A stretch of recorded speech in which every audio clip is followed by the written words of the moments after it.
right now, this is another example of what's happening in the Congress party. Milind Deora'a is now ditching the Congress, dumping the Congress ahead of the elections and joins the Shiv Sena. How big a blow is this for the Congress party? I mean, look at the symbolism. On the day that the Congress party launches the Bharat Jodo Nyay Yatra and slogans about justice, one of their closest leaders to the Gandhi family, someone who comes with a pedigree of the Congress from generations, at least 2 generations, and someone who's personally close to Rahul Gandhi, who was known to be part of the Rahul Gandhi gang within the Congress, he quits on the same day. And you rightly mentioned the long list of leaders, particularly younger ones, from Himanta Biswa Sarma to Jyotiraditya Scindia to RPN Singh in between, and many others, not necessarily all of them having joined the Congress party. So, for example, Susmita Dev having joined the Trinamool.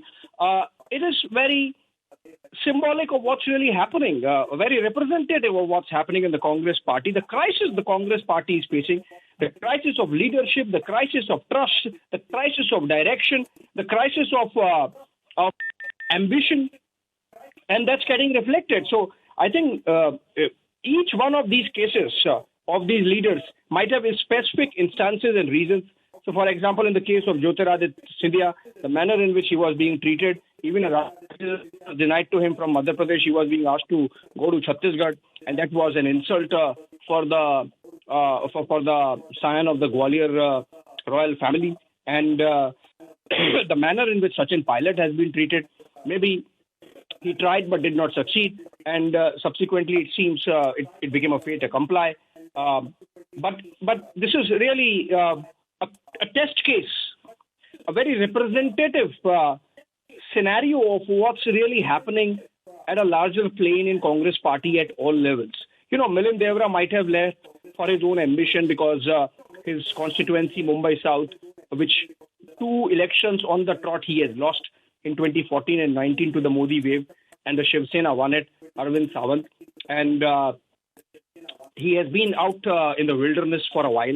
But then in a situation where Shiv Sena is now an ally of the Congress party, and most likely in the seat sharing, that seat was going to go to the Shiv Sena. They have at least claimed it.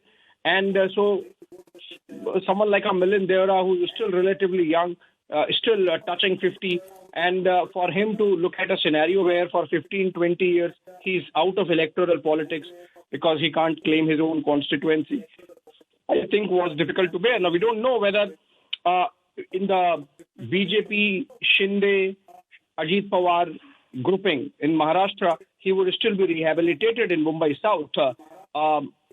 Fact that he at least thought that there would be some sense of direction which he was missing in the Congress party. So I think the Congress top leadership, the brass in the party, has to think in terms of whether for whatever they do in terms of political activism, the Bharat Jodo Nyay Yatra being the latest, which has started today from Manipur and going to traverse about 6,500 plus kilometers and reach Mumbai in 2 months, is actually making an impact in terms of building trust within their own leaders and subsequently, obviously, on masses.